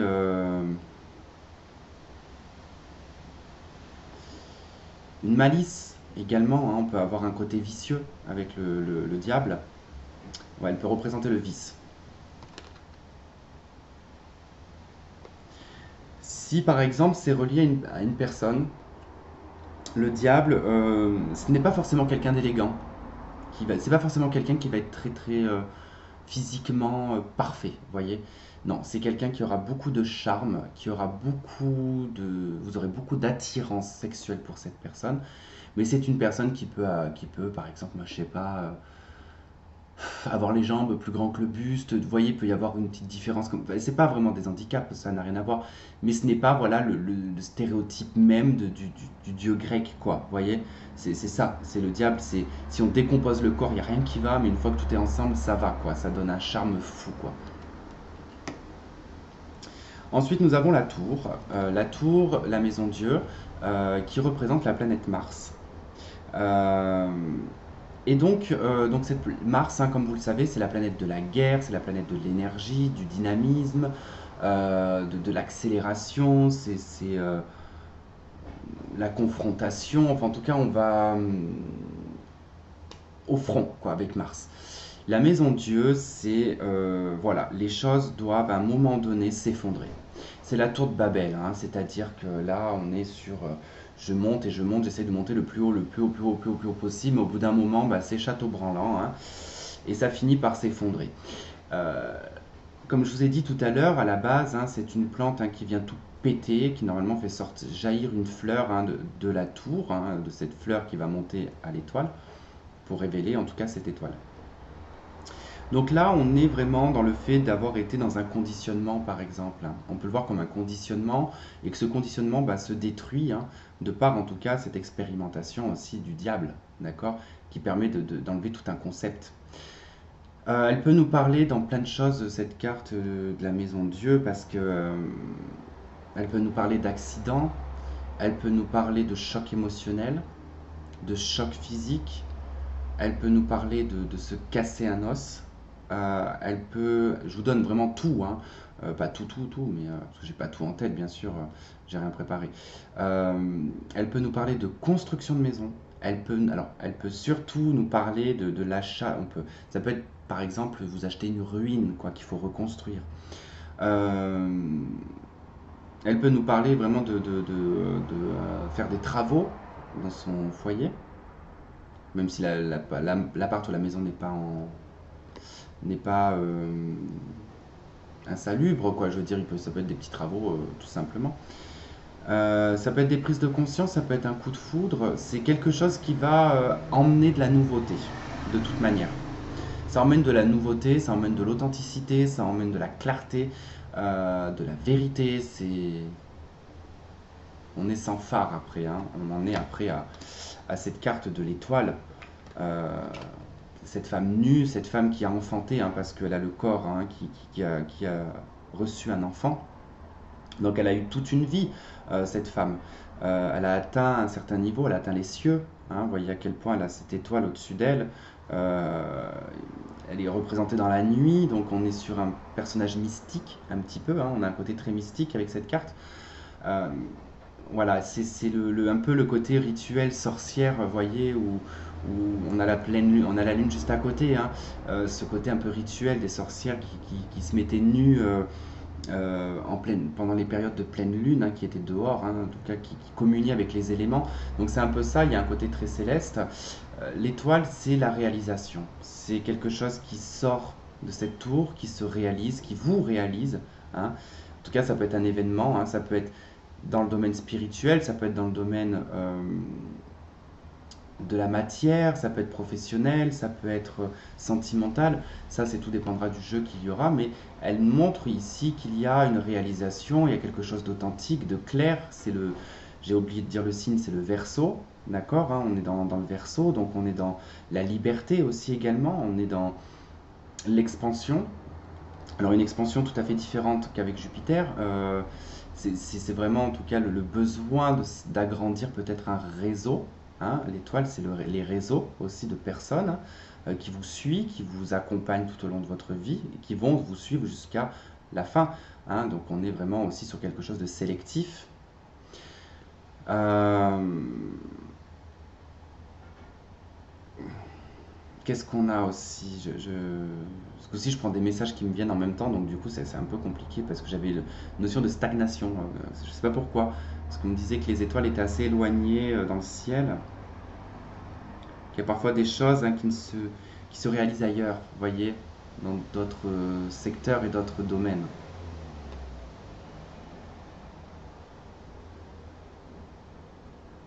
C'est une carte aussi qui est également normalement dans le tarot de Marseille. Bon, là, on l'a pas. Il y a un arbre avec un oiseau. Si je me trompe pas, je crois que c'est un phénix qui est représenté. C'est aussi également un renaître à soi, hein. Non, c'est comme si qu'on accouchait de soi à la maison Dieu avec l'étoile. Voilà, aussi relié à tout ce qui est communication, les vœux, tout ce qu'on peut désirer, c'est la connexion avec la terre, enfin, avec les éléments, l'eau, le ciel. On est en pleine connexion quoi, avec la carte de l'étoile. Et, et ensuite, on retrouve la lune. Donc la lune qui représente le poisson, le signe astrologique du poisson. Donc le poisson, on est vraiment sur le côté très émotionnel, le côté duo. Alors duo, je vais m'expliquer. Deux signes qui sont totalement mal déjà écrits parfois et deux signes qui sont mal inspectés, c'est le poisson et c'est le gémeau. Le gémeau prend un X parce qu'ils sont deux. Le poisson, ça prend un S parce que c'est deux poissons. Ce n'est pas le- ce n'est pas le poisson qui est dans l'eau. Vous voyez, celui que ça n'a rien à voir en fait, hein. C'est le signe astrologique. Il prend un S parce qu'ils sont deux. Point barre. Euh, on est sur un signe mutable, donc du coup on est vraiment sur des états émotionnels qui peuvent être très partagés avec la Lune, hein. La raison, l'illusion, la réalité, l'imaginaire. Vous voyez, il y a beaucoup de choses comme ça hein, avec la Lune. Euh, donc avec ce poisson, et ce que je vous disais, voilà, ce qui est mal inspecté, c'est que euh, le Gémeaux n'est pas forcément le signe qu'on appelle le signe à double personnalité, hein. Le Gémeaux, c'est le signe qui a besoin de trouver son jumeau dans sa vie, dans sa quête. C'est sa quête, le Gémeaux. Alors ça peut être dans tous les domaines, hein. Ça peut être le fait de trouver le travail idéal. Bon, généralement, ça se traduit dans le sentimental. Le Gémeaux a besoin de trouver son âme sœur, sinon c'est mort. Voilà, c'est vraiment le besoin du Gémeaux, c'est d'avoir son âme sœur. Or, le Poisson, c'est très différent parce que le comportement du Gémeaux, quand on va dire qu'il est bipolaire ou quoi que ce soit, alors effectivement, ça peut être associé à ça parce qu'il ne le fait pas de façon volontaire et il ne le fait pas de façon malhonnête, qui est différent avec le poisson. Attention, parce que là, je donne juste l'attrait négatif, hein. Si la personne est mauvaise, c'est pas tous les poissons ne sont pas comme ça. Attention, hein. Mais le poisson, on est conscient. Il a cette faculté de la conscience de ce qu'il fait. Donc il sait très bien quand il fait du mal et quand il fait pas de mal. Et c'est souvent que ça va se traduire par je veux pas faire du mal, donc je ne vais pas dire. Ou je vais détourner la vérité. Donc c'est souvent ça. Alors que le Gémeaux va souvent dire la vérité, c'est un signe qui est plutôt franc, et du coup, mais il est maladroit. Donc c'est la différence en fait dans le côté mutable de ces deux signes. On a la Vierge qui est mutable aussi. Oui. Donc bref, c'était une petite parenthèse, mais voilà, c'est pas le défaut principal du poisson, hein. C'est quand je parle d'une personne qui va utiliser son côté négatif. Vous voyez, comme tous les signes astrologiques, hein, le défaut est amplifié si la personne est négative, hein. Tout le monde n'est pas bon et tout le monde n'est pas mauvais. Donc, cette arcane, elle représente vos peurs, elle représente également les illusions, tout ce qui est caché, elle représente le côté maternel. Euh, si vous regardez, tout le temps dans cette carte-là, les gouttes, elles sont inversées, hein. C'est la condensation, c'est ce qui remonte de l'eau, ici, hein, qui remonte à la lune, donc qui remonte aux émotions. Et ce qui est toujours assez particulier dans la carte de la lune, c'est qu'elle est souvent associée avec le soleil. Donc c'est vrai que on peut parler d'une pleine lune ou d'une nouvelle lune avec cette carte, hein. C'est de toute façon une histoire de cycle aussi, hein. Elle nous parle de cycle, donc elle peut avoir une connotation temporelle. Et c'est vraiment, vous voyez, on a normalement c'est un chien loup, enfin euh, pour dire l'expression entre chien et loup, hein. C'est la pénombre, on n'y voit pas très clair. Eux, ils sont très happés par cette lune à aboyer dessus, hein, donc ils expriment, on va dire, un état émotionnel, hein, et cette émotion, elle remonte à la lune, donc elle remonte à l'intérieur de nous. C'est une voix, hein, qui a envie de s'exprimer aussi.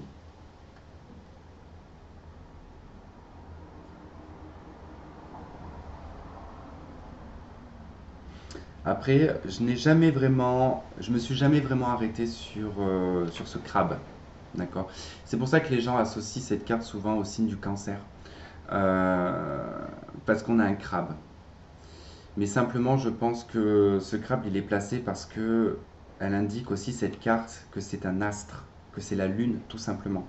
Et l'astre de la lune, son domicile, c'est le cancer, vous voyez?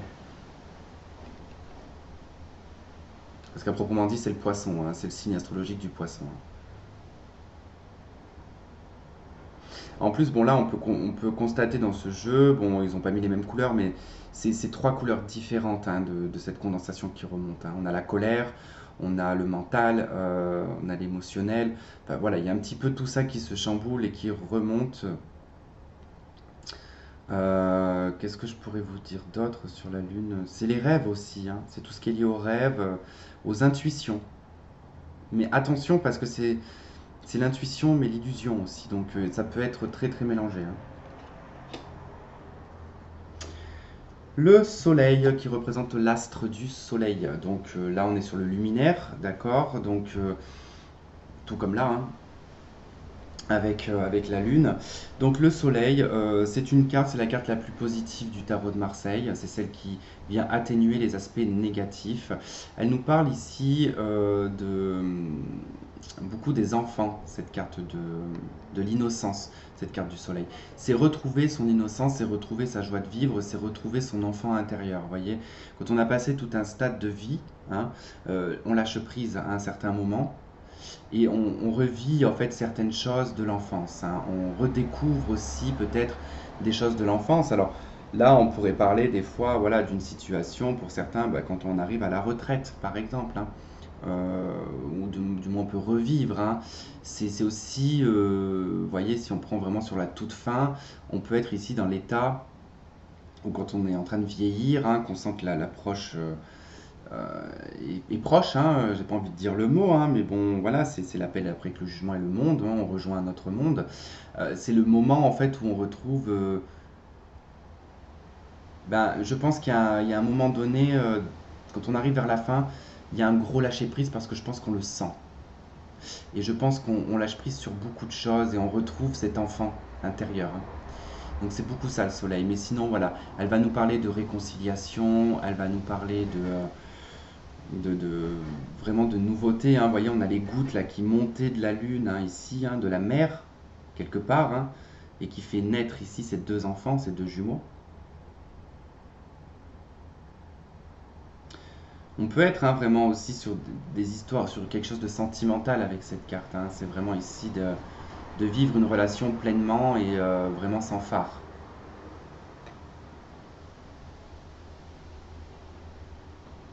Le soleil est très difficile à interpréter, hein, parce qu'elle a tellement de positivité que du coup il y a plein de mots qu'on a envie de dire.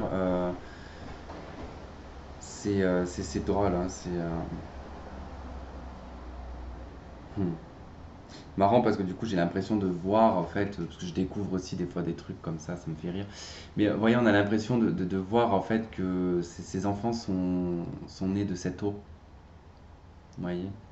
On revient un petit peu au cycle, j'allais redire Adam et Ève. Et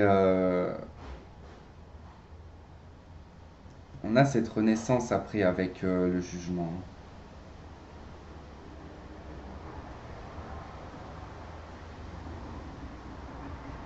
Ok, je bloque en même temps, hein, écoutez, je me fais plaisir. Le jugement. Donc la carte du jugement, c'est la planète Pluton, hein, planète du Scorpion. Euh, cette carte du jugement, hein, c'est le moment du jugement dernier, entre guillemets, hein, c'est ça, hein. C'est-à-dire que c'est le bilan, c'est là où on fait les comptes, hein. Elle représente les choses du passé, comme je vous ai dit hein, au départ, hein, dans le cycle, c'est-à-dire qu'on arrive là où est-ce qu'on doit revenir sur un sujet? Est-ce qu'on doit retraiter quelque chose? Est-ce que quelque chose va intervenir, hein? Le mat peut s'insérer juste après, hein, avant d'arriver au monde, avec d'autres cartes, hein. Donc, il y a question ici de quelque chose qui revient du passé, sous une autre forme ou pas, mais qui demande à être réglé parce que ici c'est l'univers qui vous l'amène, d'accord, qui vous le ramène parce que ça n'a pas été traité, ça n'a pas été fait. Prise de conscience également avec le jugement, hein, on vous demande de vous réveiller, c'est vraiment l'appel du divin, quoi. On est vraiment dans une carte très divine ici, hein. C'est le karma, c'est les choses qui reviennent. On a ces personnages qui prient hein, et qui demandent peut-être l'absolution, je ne sais pas, qui demandent à être pardonnés. C'est vraiment en fait le moment du jugement dernier, hein. C'est pas, on va pas le prendre dans un sens religieux, c'est-à-dire que ça impacte de partout, de toute manière. C'est une énergie qui indique que là, on doit faire le bilan de sa vie et est-ce qu'on a tout fait? Est-ce qu'on a traité tout ce qu'il y avait à traiter avant d'aller au monde, en fait? C'est ça. C'est parce que le monde, c'est voilà, j'ai achevé mon. C'est comme si bah, vous écrivez un bouquin, par exemple, et puis bah, vous avez oublié un chapitre, vous vous êtes dit j'y reviendrai plus tard, et puis que là, vous vous dites, vous n'avez pas publié ce livre avec ce chapitre qui manque, bah, vous êtes obligé d'y retourner pour aller l'écrire. Et là, vous pouvez publier avec le monde et passer à un autre livre. La carte du monde, elle représente la carte Saturne. Bon, j'avoue que je suis allé un petit peu vite vers la fin parce que ça fait un peu long la vidéo. Elle représente la planète Saturne, donc c'est tout ce qui est tout ce qui doit être dirigé, contrôlé, maîtrisé, c'est les interdictions, les oppositions, c'est les règles, voilà. On est vraiment dans ce côté-là avec Saturne. Le monde, c'est, eh ben, on arrive au final, c'est-à-dire que j'ai accompli quelque chose. Alors, il y a plusieurs choses hein, qui sont représentées généralement dans la carte du monde. On retrouve un lion, on retrouve un bœuf, ouais, un aigle et un ange. Moi, en tout cas, de ce que je peux un petit peu interpréter, c'est que c'est un petit peu le bilan, là, avec le jugement, de ce que l'on a à accomplir dans ce monde, que ce soit céleste, que ce soit terrestre, que ce soit dans ses comportements, hein. On a quand même le taureau, parce que moi c'est comme ça que je le vois, hein, le taureau et le lion, d'accord? On est dans des énergies, hein, le taureau qui est vraiment le cœur même de la planète Terre, entre guillemets. Elle n'appartient pas, elle n'appartient pas, la planète Terre n'est pas en lien avec le taureau, mais le taureau représente la Terre, d'accord? Représente notamment, on a Uranus qui est dans le taureau, elle vient changer nos habitudes terrestres, hein, de ce qu'on fait dans la matière, notre alimentation, tout ça. Le lion, c'est la maison 5, c'est la maison des amours. Donc du coup, on a aussi le côté bah, de notre cœur, c'est-à-dire que le lion représente le cœur. On a je sais pas comment vous dire en fait, parce que moi c'est très clair dans ma tête, mais je n'arrive pas à l'exprimer correctement. Est-ce que vous avez tout vécu? C'est ça, le monde. As-tu tout vécu? As-tu vécu pleinement ce que tu avais à vivre avant de passer à un autre chapitre? Tu vois, c'est vraiment ça. C'est soit après ça se traduit par une fin finale, hein, c'est-à-dire qu'on a atteint l'âge, hein, c'est fini, soit on est dans des cycles et puis ben, on peut passer à autre chose, quoi. Faut pas oublier que les arcanes majeures, on peut être dans ce cycle par exemple de vie, hein. Il peut y avoir des trucs qui vont faire ça, on va y revenir, on part, on revient, et puis tac, et puis on peut rester longtemps dans l'ermite, aller dans le changement, puis revenir dans l'ermite, et puis refaire demi-tour, repartir, revenir. Vous voyez, ça peut être vraiment des fois un seul cycle pour une personne hein, qui va vivre perpétuellement quelque chose qui... Puis pour d'autres, ça va être des cycles qui vont vraiment tourner de façon très étrange. Et donc on y vient à ce mat qui n'a pas de numéro. Le mat, hein, le mat qui parle de transformation, hein, puisque on dit échec et mat, hein, le roi est mort. Du coup c'est une carte un peu de mort également. Je bois mon café, je crois qu'il est froid.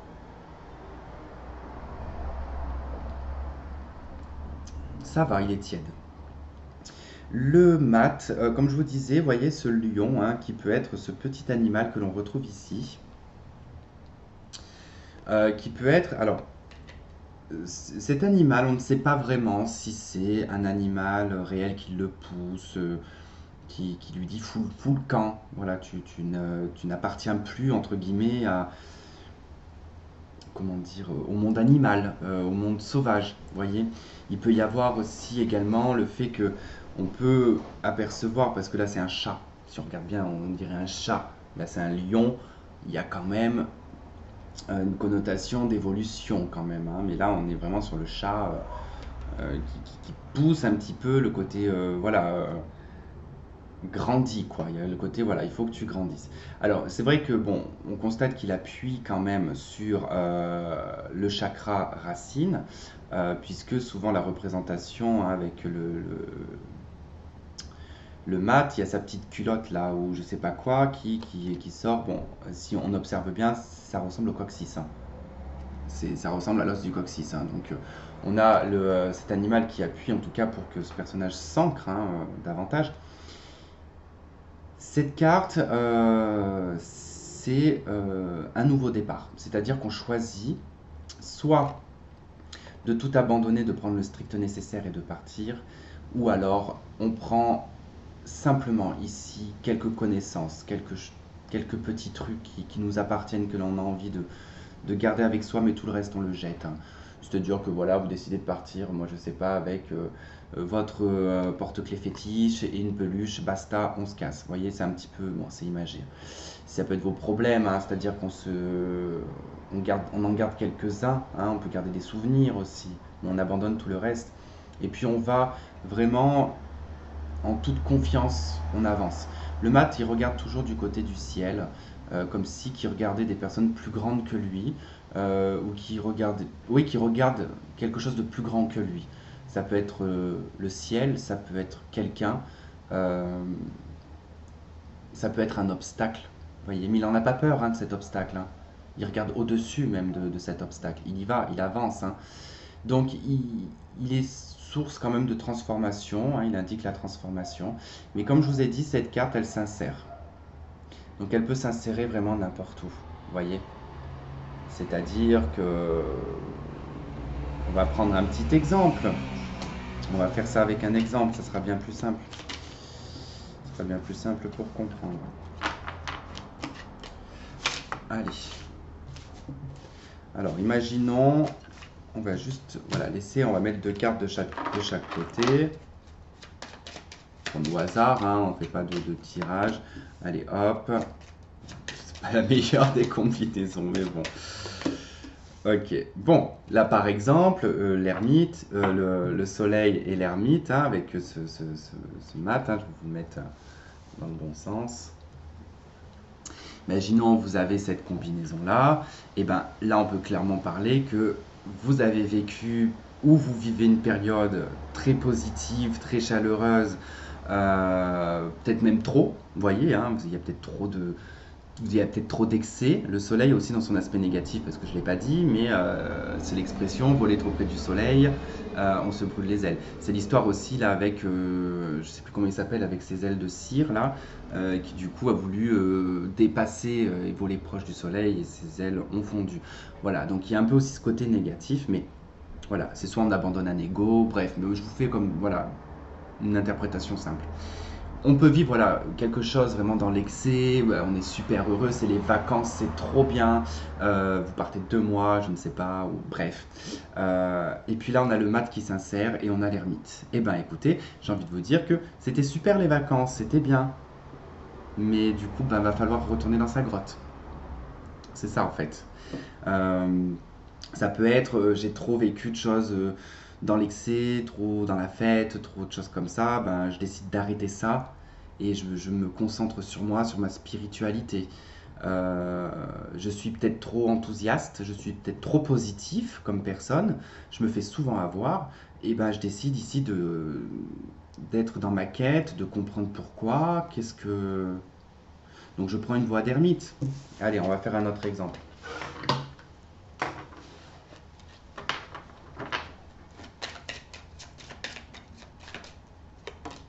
Allez, hop, plutôt dans mon sens parce que ça serait mieux. Donc là, le diable, le mat, la maison Dieu. Là, par exemple, eh ben, simplement, on décide d'arrêter quelque chose qui est néfaste pour nous, qui nous soumet à des obligations, qui peut nous mettre dans des situations toxiques, dépressives. Voilà, on met ça dans l'aspect négatif. On peut être une personne qui est, par exemple, dans l'excès sexuel, par exemple, avec plein de personnes. Et puis, bah, vous décidez, voilà, d'arrêter tout ça et de sortir de cette espèce de conditionnement dans lequel vous étiez avec la maison Dieu. Il peut être question ici de se libérer par exemple, hein, c'est-à-dire qu'on est soumis à quelqu'un, on décide de partir et de sortir de sa tour d'ivoire, de se sortir de ce renfermement. Vous voyez, c'est très simple en fait, hein. C'est très très simple, j'espère que vous avez compris, mais je pense que oui. Ce mat, c'est pour ça qu'il est intéressant de ne pas le classer, de ne pas le... Comment dire, il est vraiment à part. Voilà, c'est vraiment la carte à part. Il ne faut pas l'imaginer comme une première ou une dernière carte, vraiment pas. C'est l'erreur à ne pas faire, parce que du coup, on peut très mal l'interpréter. C'est ça. Voilà, bah, j'ai fait le tour des arcanes majeures hein, dans la globalité.